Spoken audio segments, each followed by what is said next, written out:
This report by the Parliamentary Budget Office, which has been released, shows this. Even Victoria's more vulnerable residents are paying the price for Jacinta Allen's incompetence under this Labor government. By lowering the land tax-free threshold from $300,000 to $50,000, it means that people on modest incomes, nurses, paramedics,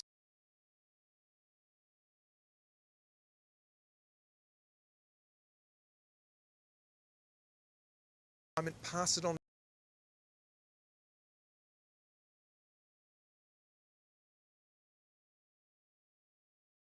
Labor government have mismanaged Victoria's economy and our budget to the point now where all Victorians are paying the price for this, even people on modest incomes. This tax grab by Jacinta Allen's Labor government is a desperate attempt to plug massive budget holes that have been caused by years of cost blowouts, waste, mismanagement and even corruption under this Labor government. And people on modest incomes are now paying the price. We've got nearly 400,000 extra Victorians will be caught up in this tax grab. People on modest incomes who don't deserve to be punished for the incompetence and mismanagement of the Allen Labor government and Daniel Andrews before her. We need leadership in our state which applies better prudential management of our budget, manages the economy well so that people can save, can get ahead in life. Instead, what we're seeing under this Labor government is waste and mismanagement, which ultimately we see in higher taxes and charges.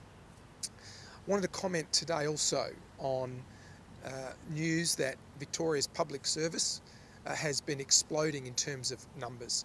This is no secret that Victoria's public service is growing faster than any other public service around the country.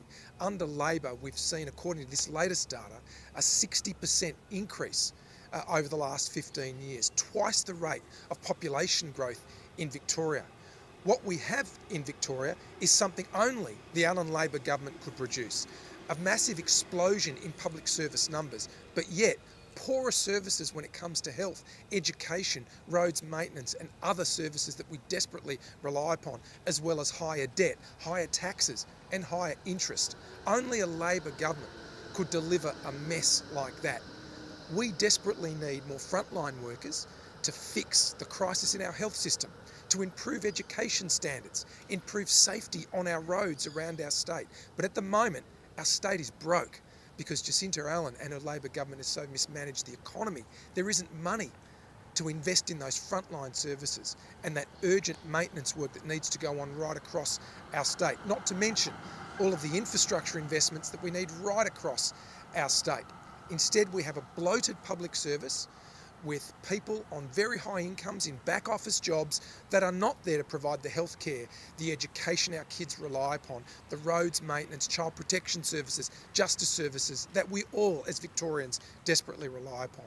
Instead, the government's become bloated, it's becoming wasteful, and its priorities are all wrong, focusing on major projects that are blowing out, in particular the suburban rail loop, when we have so many other urgent needs, infrastructure-wise, right across our state. Our state needs better leadership when it comes to our economy, because if you mismanage the economy like Jacinta Allen and her Labor government are doing, we as Victorians all pay the price for that in terms of poorer services, higher debt, higher taxes, higher interest.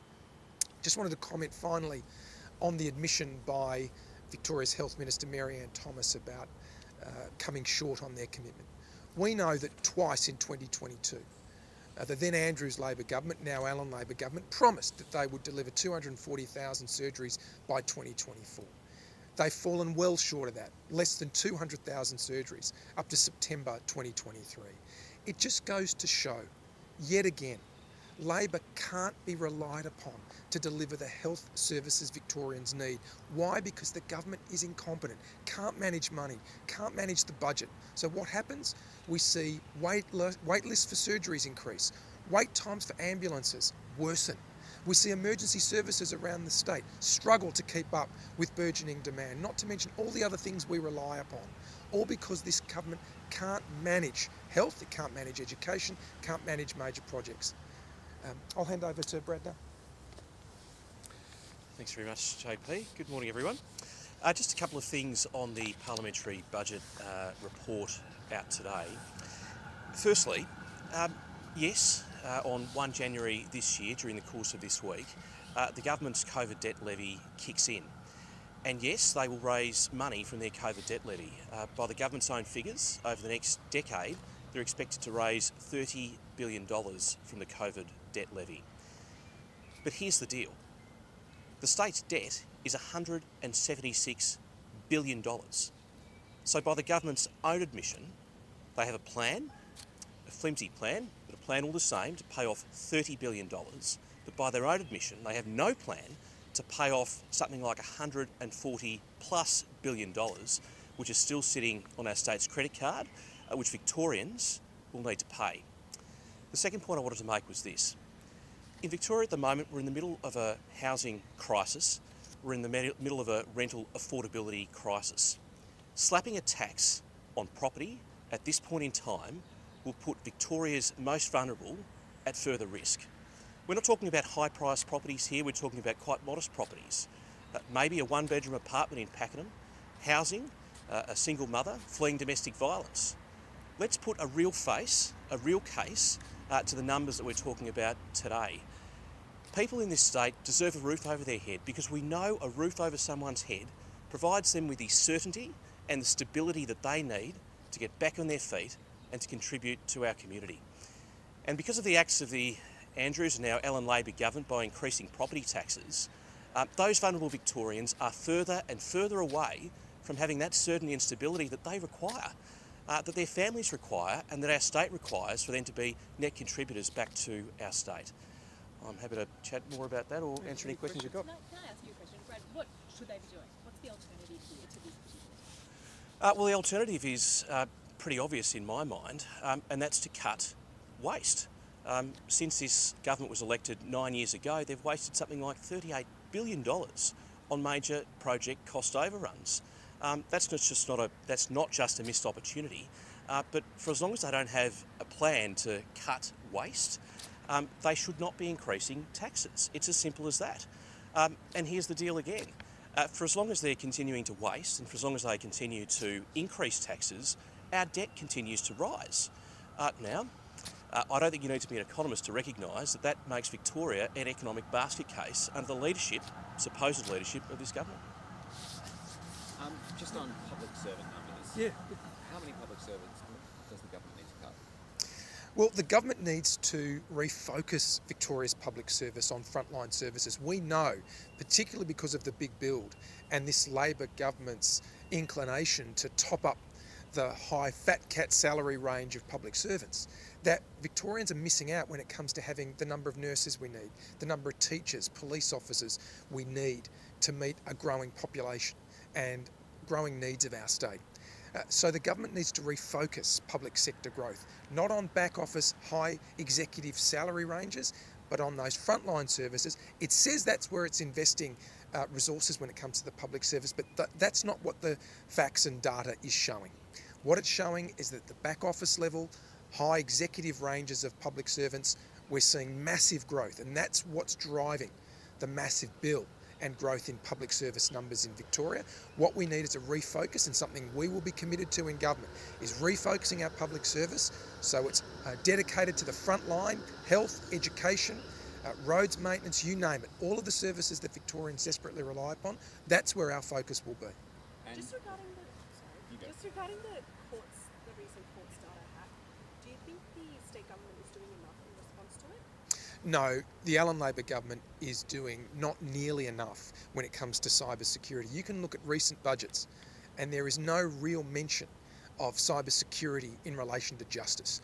We need a justice system that is secure so that witnesses, informants, victims of sexual abuse who attend court to give evidence can know that their evidence and that their participation in justice processes, it protects them from being identified.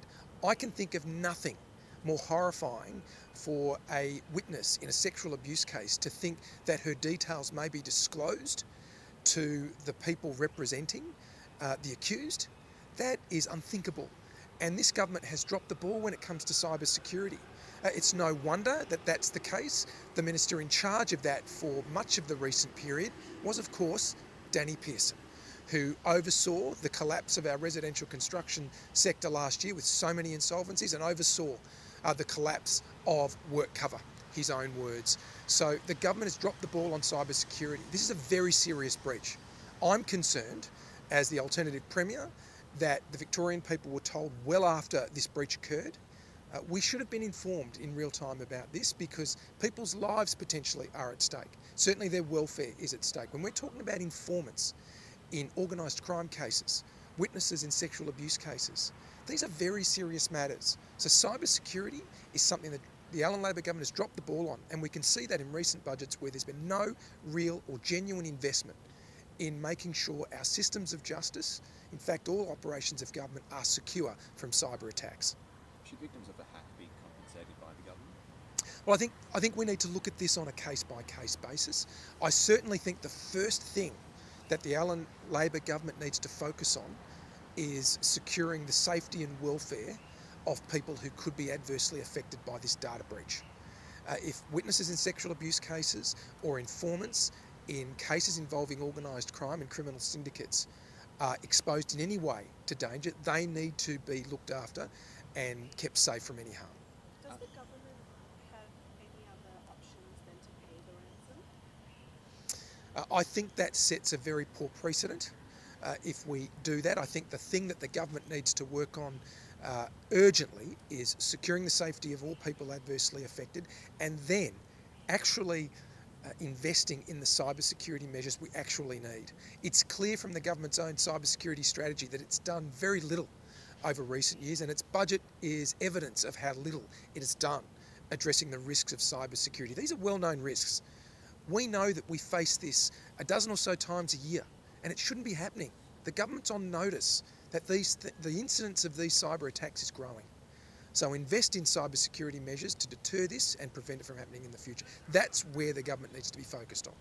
Given how important cybersecurity is, especially when it comes to government agencies, do you think it warrants having its own minister, a minister for cybersecurity? The Allan Labor government did have a minister for cybersecurity, the Minister for Government Services, Danny Pearson. And that's your first problem right there. That Danny Pearson, the Minister for Work Cover, remember him? The minister who oversaw a collapse of part of the residential construction sector in Victoria, remember him? The minister with a conflict of interest who still remains in his ministerial role, that's Danny Pearson. The new minister is Gabrielle Williams, Minister for Government Services. They just need to get their act together and understand that cybersecurity is serious, people's livelihoods, and in some cases, as we've seen with this justice breach, their potential personal safety is at risk. The government needs to take this seriously.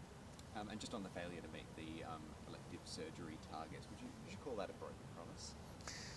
This is another broken promise by the Allan Labor government, not meeting this surgery target. But is that any surprise?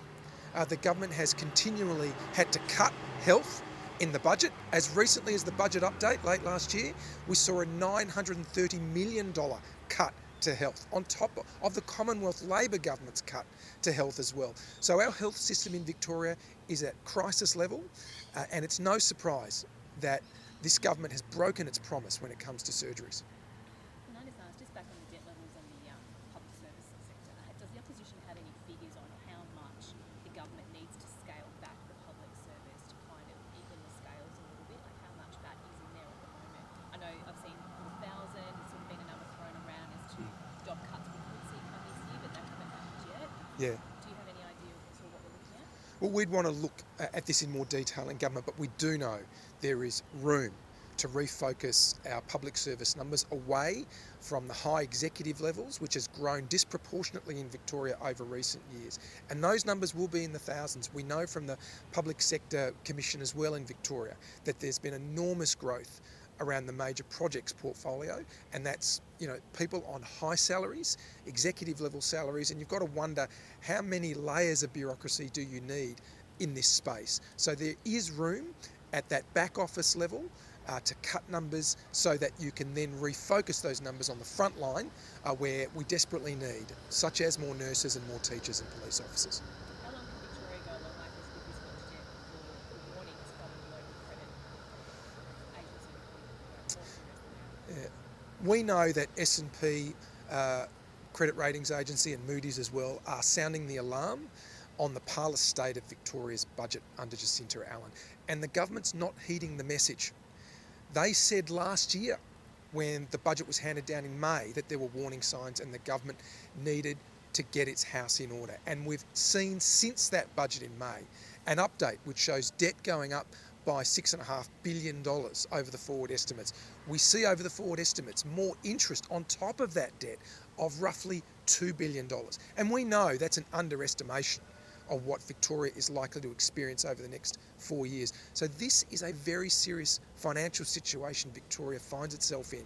We have a government under Jacinta Allen which is acting in a financially reckless and economically irresponsible way, signing the suburban rail loop contracts when it doesn't have the money to pay for the project, seeing the North East Link blow out by $10 billion. This is a government which is financially reckless and irresponsible, and it's just got its head in the sand thinking the problem's just going to go away. As Brad was saying before, our approach is to get those cost blowouts to stop, get the infrastructure portfolio under control so we can start investing in urgent services that Victorians desperately need. Not a government that's ignoring the problem and thinking it will go away. Thank you very much. Thank you.